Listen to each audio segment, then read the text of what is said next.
Yeah, because it was before I met you. Yeah. I was 2013. I was taking private lessons with JD, and then I started in the intermediate class, I guess, in 2014. And I didn't meet you till 2015, I guess, when I started in the master class. Oh, I think I met you before that. Well, I may have met you, but not. No, I remember right when we met. Yeah, well, that was my first night in master class. What you're thinking about? With you and Colin? Yeah. I'm losing these. You gave me the ass eye. Let me figure this out. I'm not good with technology. I got to hear the story, though. So what happened? Okay, so I'm running late. Now I've got a hot foot on the pedal. And so at the time I was driving this little Volkswagen GTI. And I'm running late to class. And if you know JD, you are not late to class. You show up. You're on time. And I think that's just good policy anyway, but it's definitely his policy and policy throughout the industry. If you're supposed to be on set, call time is the call time. Yep. So I'm running late to class, and I pull in, and here's this jackass in a big old four-wheel drive. Yeah. Two guys. I'm like, who? Get out of the way. I was in a Ford Raptor. And I look over, I was like, what do you? Pick a spot, man. Just pick a spot.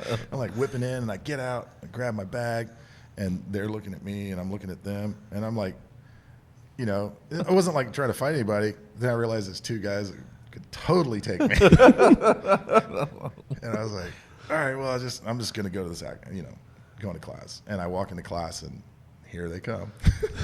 What's funny, though, is I knew who Bryan was because I'd seen him on some stuff, and Right. and JD had talked about him.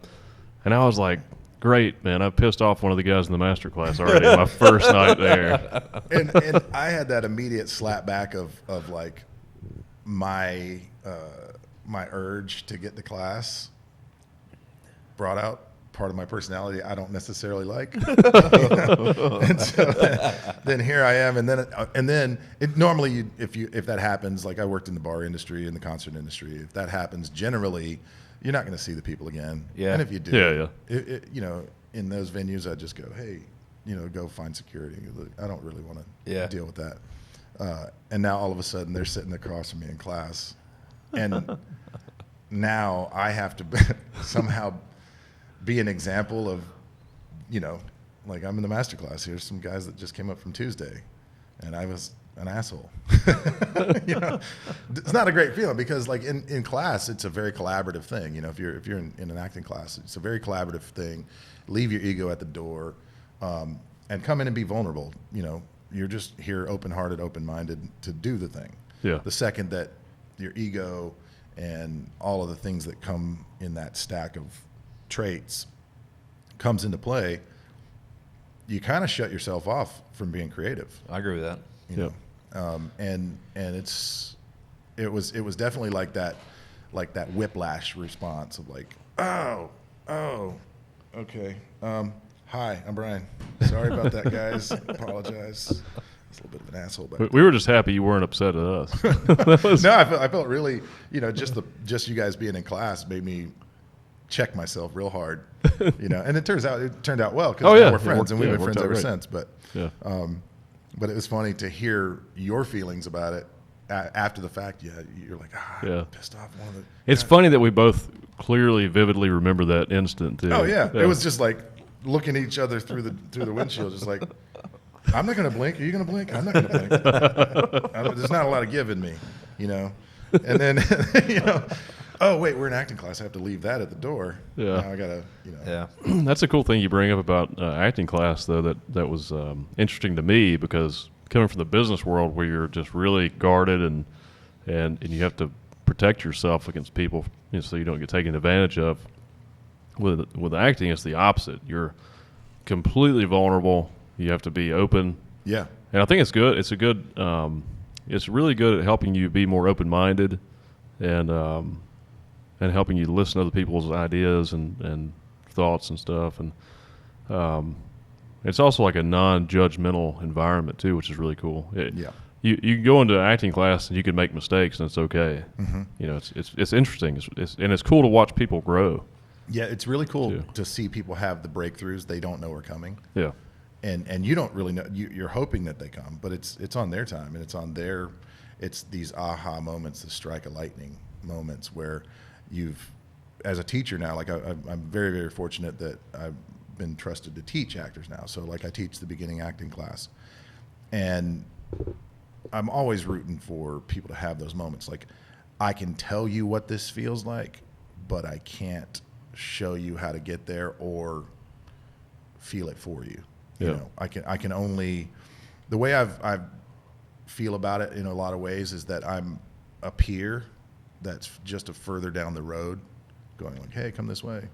Yeah. You know, and that's just probably a personality thing. There's lots of ways to teach people anything.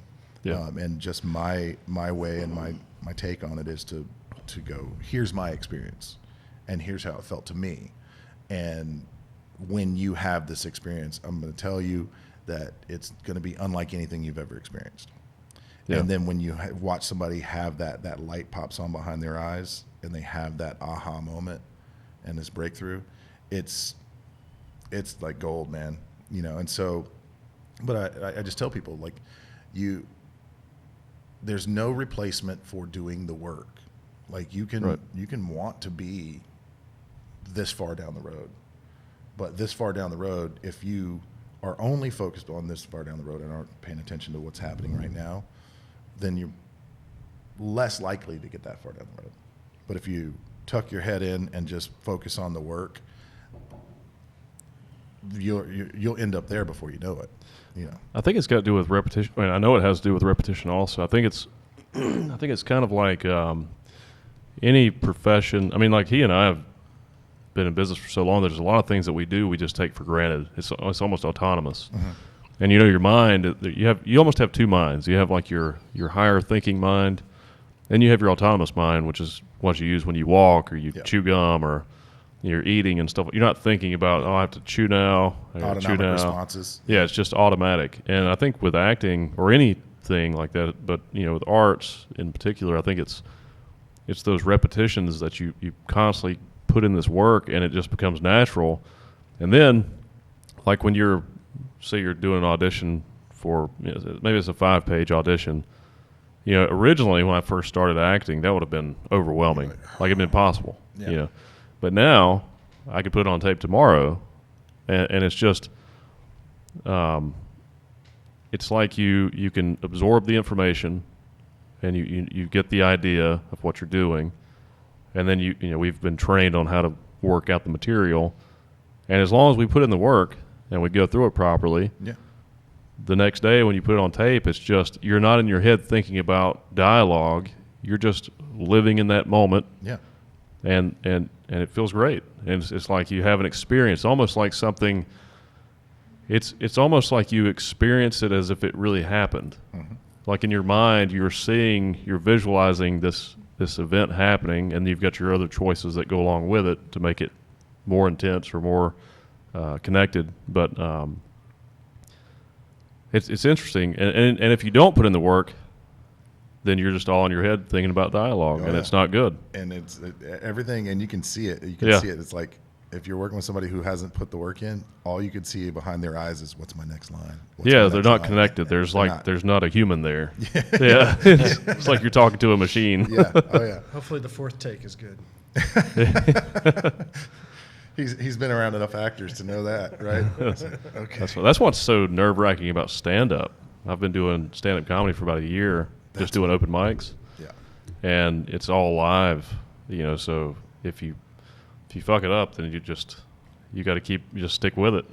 Which it's like that in acting too. But I've heard with comedy, with acting, it's like I'm looking for a response. Well, that's true too. Right? Yeah. With comedy, you're looking for one response. Right. And you don't really know how that response is going to be. Like it could be really great, or it could be just nothing. Yeah. If I'm acting and we're in a scene together, and I make an adjustment on my end, you'll respond to it if you're connected to what's going on. Right. But whatever that response is fine. Yeah. Right. Right. But with comedy, it seems you're either killing or dying. Yeah. If your audience gets upset at you in a comedy show, you can't get mad at them. It's like If you do, you have to try to turn them around. Yeah. Yeah. They came to laugh. They're not laughing. They're pretty upset Right. about it. They spent all this money, come all this way. Yeah. You know, make me laugh. You know. Yeah. Like, I'm eating shit up here, and I'm going to clean the plate.